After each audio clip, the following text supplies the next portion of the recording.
നമസ്കാരം സുഹൃത്തുക്കളെ, energy love bliss consciousness എന്ന എൻ്റെ യൂട്യൂബ് ചാനലിലേക്ക് എല്ലാവർക്കും സ്വാഗതം. ഇന്ന് നമ്മൾ സംസാരിക്കാൻ പോകുന്നത് ഓഷോയുടെ ഏറ്റവും വിവാദപരവും എന്നാൽ വളരെ ആഴത്തിലുള്ളതുമായ ഒരു വിഷയത്തെക്കുറിച്ചാണ്. ലൈംഗികതയെ എങ്ങനെ അതിബോധത്തിലേക്കുള്ള അല്ലെങ്കിൽ സൂപ്പർ കോൺഷ്യസ്നെസ്സിലേക്കുള്ള ഒരു വഴിയാക്കി മാറ്റാം. അദ്ദേഹത്തിന്റെ ലൈംഗികതയിൽ നിന്ന് അതിബോധത്തിലേക്ക് എന്ന പുസ്തകത്തെ അടിസ്ഥാനമാക്കി നമുക്ക് ഈ ചിന്തയുടെ ഉള്ളിലേക്കൊന്ന് കടന്നു ചെല്ലാം. അപ്പോൾ നമുക്ക് ഓഷോയുടെ ഈ ഒരു ചോദ്യത്തിൽ നിന്ന് തന്നെ തുടങ്ങാം, അല്ലേ?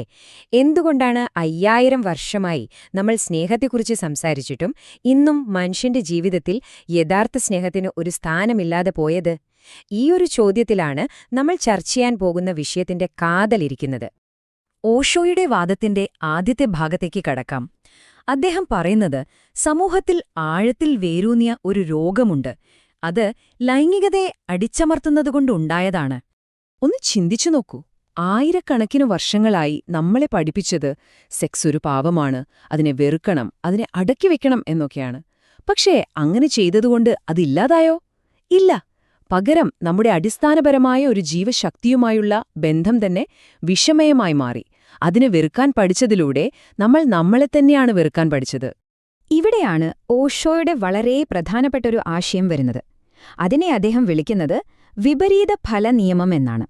അതായത്, നമ്മൾ ഒന്നിനെ ഒഴിവാക്കാൻ ശ്രമിക്കുന്തോറും നമ്മുടെ മനസ്സ് മുഴുവൻ അതിൽ തന്നെയായിരിക്കും. ഇത് നമ്മളെ ലൈംഗികതയിൽ നിന്ന് അകറ്റുന്നതിന് പകരം അതിൽ കൂടുതൽ കുടുങ്ങിപ്പോവാനാണ് സഹായിച്ചത്. ഈ നിയമം ശരിക്കും മനസ്സിലാക്കാൻ ഓഷോ പറയുന്ന ഒരു കഥയുണ്ട്. ആ കഥയിലെ ഒരു വാചകമാണിത്. ഈ ആശയം കൂടുതൽ വ്യക്തമാവാൻ നമുക്ക് ആ കഥ എന്താണെന്നൊന്ന് നോക്കാം. അപ്പോ ആ കർഷകന്റെ കഥ കണ്ടില്ലേ? ആ വസ്ത്രങ്ങളെക്കുറിച്ച് മിണ്ടരുത് എന്ന് സ്വയം പറഞ്ഞുകൊണ്ടിരുന്നപ്പോ എന്താ സംഭവിച്ചത്? അത് തന്നെയായി അദ്ദേഹത്തിന്റെ മനസ്സിൽ മുഴുവൻ. ഓരോ തവണ അത് പറയാതിരിക്കാൻ ശ്രമിക്കുമ്പോഴും അദ്ദേഹത്തിന്റെ മനസ്സ് അതിൽ തന്നെ കുടുങ്ങിക്കിടുന്നു. ഒടുക്കം കൺട്രോള് പോയി വായിൽ വന്നതൊക്കെ വിളിച്ചു പറഞ്ഞു. ഇതാണ് ആ വിപരീത ഫലം. ശരി, ഇനി നമുക്ക് അടുത്ത ഭാഗത്തേക്ക് പോകാം. എന്തുകൊണ്ടാണ് ഈ ലൈംഗിക ആകർഷണത്തിന് ഇത്രയധികം ശക്തി? ഇതിന്റെ പിന്നിലുള്ള യഥാർത്ഥ രഹസ്യമെന്താണ്? ഓഷോ പറയുന്നത് എന്താണെന്ന് നോക്കാം. ഇതൊന്ന് ആലോചിച്ചു നോക്കൂ. നമ്മുടെ ലൈംഗികാഭിലാഷം, അതിന്റെ യഥാർത്ഥ ലക്ഷ്യം എന്തായിരിക്കും? വെറുമൊരു ശാരീരികമായ കാര്യം മാത്രമാണോ അത്? അതോ അതിനപ്പുറം എന്തെങ്കിലും ഒളിഞ്ഞിരിപ്പുണ്ടോ? ഇവിടെയാണ് ഓഷോയുടെ ഏറ്റവും ഇൻട്രസ്റ്റിംഗ് ആയൊരു പോയിന്റ് വരുന്നത്. അദ്ദേഹം പറയുന്നത് നമ്മുടെ യഥാർത്ഥ ദാഹം ലൈംഗികതയോടല്ല, മറിച്ച് അത് നമുക്ക് തരുന്ന ഒരു തരം ആത്മീയമായ മിന്നലാട്ടത്തോടാണ് എന്നാണ്. ഒരു ഗ്ലിംസ്. അപ്പോ ആ ഒരു രതിമൂർച്ഛയുടെ നിമിഷത്തിൽ എന്താണ് സംഭവിക്കുന്നത്? 2 കാര്യങ്ങൾ. ഒന്ന്, ഞാനെന്ന ചിന്ത അങ്ങില്ലാതാകും. പിന്നെ സമയബോധം നഷ്ടപ്പെടും. ഭൂതവും ഭാവിയുമില്ല, ആ നിമിഷം മാത്രം. യോഗികളും സന്യാസിമാരുമൊക്കെ അന്വേഷിക്കുന്നതും ഈ ഒരു അവസ്ഥ തന്നെയാണ്. ഈ അവസ്ഥയ്ക്കാണ് സമാധി എന്ന് പറയുന്നത്. കണ്ടോ, ലൈംഗികതയില് ഒരു നിമിഷത്തേക്ക് കിട്ടുന്ന ഈ അനുഭവം സ്ഥിരമായി നിലനിർത്താനാണ് യോഗികൾ ധ്യാനത്തിലൂടെ ശ്രമിക്കുന്നത്. ഈ ഒരു കണക്ഷനിലാണ് ഓഷോയുടെ മുഴുവൻ ആശയങ്ങളും കെട്ടിപ്പടുത്തിയിരിക്കുന്നത്. ഓക്കെ, അപ്പൊ പ്രശ്നം മനസ്സിലായി. ഇനി എന്താണിതിനൊരു പരിഹാരം?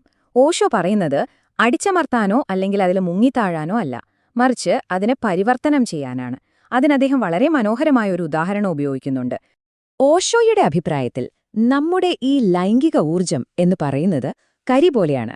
അതെ, സാധാരണ കരി, സംസ്കരിക്കാത്ത എന്നാൽ വലിയ സാധ്യതകൾ ഒളിഞ്ഞിരിക്കുന്ന ഒന്ന്. പക്ഷേ ശരിയായ രീതിയിൽ അതിനെ മാറ്റിയെടുത്താൽ ഈ കരിക്ക് എന്തായി മാറാൻ പറ്റും? തിളങ്ങുന്ന ഒരു വജ്രമായി. അതാണ് ഈ ഊർജത്തിന്റെ യഥാർത്ഥ ലക്ഷ്യം. ഉയർന്ന ശുദ്ധമായ ഒരു ബോധാവസ്ഥയിലേക്ക് എത്തുക. അതുകൊണ്ട് ഓഷോ പറയുന്ന ഏറ്റവും പ്രധാനപ്പെട്ട കാര്യം ഇതാണ്. നിങ്ങൾ ആ കരിയെ വെറുത്താൽ, അയ്യോ ഇത് കറുത്തതാണ്, വൃത്തികെട്ടതാണ് എന്ന് കരുതിയാൽ പിന്നെങ്ങനെ അത് വജ്രമാകും? ആ സാധ്യത നിങ്ങൾ അവിടെ വെച്ച് തന്നെ ഇല്ലാതാക്കുകയാണ്. അപ്പൊ ചോദ്യം ഇതാണ്, ഈ പരിവർത്തനം എങ്ങനെ സാധ്യമാകും? എങ്ങനെയാണ് കരിയെ വജ്രമാക്കുന്നത്? ഓഷോ പറയുന്നു, നമുക്ക് മുന്നിൽ 2 വാതിലുകളുണ്ട്. ഇതിന്റെ ലോജിക് വളരെ സിമ്പിളാണ്. താഴേക്കുള്ളൊരു വാതില് വെറുതെ അടച്ചുപൂട്ടിയാ പോരാ. ആ ഊർജത്തിന് മുകളിലേക്ക് ഒഴുകിപ്പോകാൻ പുതിയൊരു വാതില് തുറന്നുകൊടുക്കണം. അല്ലെങ്കിൽ അത് ആ അടച്ച വാതിലിൽ വന്ന് തട്ടി തകർക്കും. ഈ 2 വാതിലുകൾ തമ്മിലുള്ള വ്യത്യാസം നോക്കൂ. ലൈംഗികതയിലൂടെ കിട്ടുന്നത് താൽക്കാലികവും അബോധപൂർവവുമായൊരനുഭവമാണ്. അത് ഊർജം നഷ്ടപ്പെടുത്തുന്നു. എന്നാൽ ധ്യാനം എന്ന ഉയർന്ന വാതിലിലൂടെ കിട്ടുന്നതോ അത് സ്ഥിരമാണ്, ബോധപൂർവമാണ്. അത് ഊർജത്തെ സംരക്ഷിക്കുകയും വളർത്തുകയും ചെയ്യുന്നു. അപ്പോ നമുക്ക് ഇതിന്റെ ഒരു സംഗ്രഹം എന്ന നിലയ്ക്ക് ഈ ആന്തരിക യാത്രയുടെ വഴി ഓഷോ എങ്ങനെയാണ് പറഞ്ഞു തരുന്നതെന്ന് നോക്കാം. കാമത്തിൽ നിന്ന് പ്രകാശത്തിലേക്കുള്ള യാത്ര. അപ്പോ ഈ മാറ്റത്തിനുള്ള വഴി ഇതാണ്. ഒന്നാമതായി, ലൈംഗികതയെ ഒരു പാപമായി കാണാതെ അതൊരു ദൈവികമായ ഊർജമാണെന്ന് അംഗീകരിക്കുക. രണ്ടാമത്, അതിനോടുള്ള നമ്മുടെ അടങ്ങാത്ത ആഗ്രഹം ശരിക്കും സമാധിക്ക് വേണ്ടിയുള്ളതാണെന്ന് മനസ്സിലാക്കുക. പിന്നെ ധ്യാനം പോലുള്ള വഴികളിലൂടെ ആ ഊർജത്തെ മുകളിലേക്ക്, കാമത്തിൽ നിന്ന് ബോധത്തിലേക്ക് അല്ലെങ്കിൽ രാമനിലേക്ക് ഉയർത്തുക. ഓഷോ പറയുന്നത് പോലെ കാമത്തിൽ നിന്ന് പ്രകാശത്തിലേക്കാണ് ലക്ഷ്യം. കണ്ടോ, ഇതൊരു ശാരീരികമായ കാര്യത്തെക്കുറിച്ചല്ല, മറിച്ച് നമ്മുടെ ബോധത്തിന്റെ ഉയർച്ചയെക്കുറിച്ചാണ്. അപ്പോ ചുരുക്കി പറഞ്ഞാൽ ഓഷോ നമ്മളോട് പറയുന്നതിതാണ്: ലൈംഗികത ഒരു അവസാനമല്ല, അതൊരു തുടക്കമാണ്. കരിയെ വജ്രമാക്കാൻ കഴിയുന്നതുപോലെ നമ്മുടെ ഉള്ളിലെ ഈ അടിസ്ഥാന ഊർജ്ജത്തെ ബോധപൂർവം ധ്യാനത്തിലൂടെ ദൈവികമാക്കി മാറ്റാൻ നമുക്ക് ഓരോരുത്തർക്കും സാധിക്കും. അപ്പോ ഈ ഒരു ചോദ്യം ബാക്കി വെച്ച് ഞാൻ നിർത്തുന്നു. നമ്മുടെ ഉള്ളിലെ ഈ ഏറ്റവും അടിസ്ഥാനപരമായ ഊർജ്ജം അതൊരു തടസ്സമല്ല, മറിച്ച് നമ്മുടെ ആത്മീയ യാത്രയുടെ തുടക്കം തന്നെയാണെങ്കിലോ? ഒന്നാലോചിച്ചു നോക്കൂ. ഈ വീഡിയോ നിങ്ങൾക്ക് ഇഷ്ടപ്പെട്ടെന്ന് കരുതുന്നു. നിങ്ങളുടെ അഭിപ്രായങ്ങൾ താഴെ കമന്റ് ചെയ്യൂ. കണ്ട എല്ലാവർക്കും ഒരുപാട് നന്ദി. ദൈവം നിങ്ങളെല്ലാവരെയും അനുഗ്രഹിക്കട്ടെ.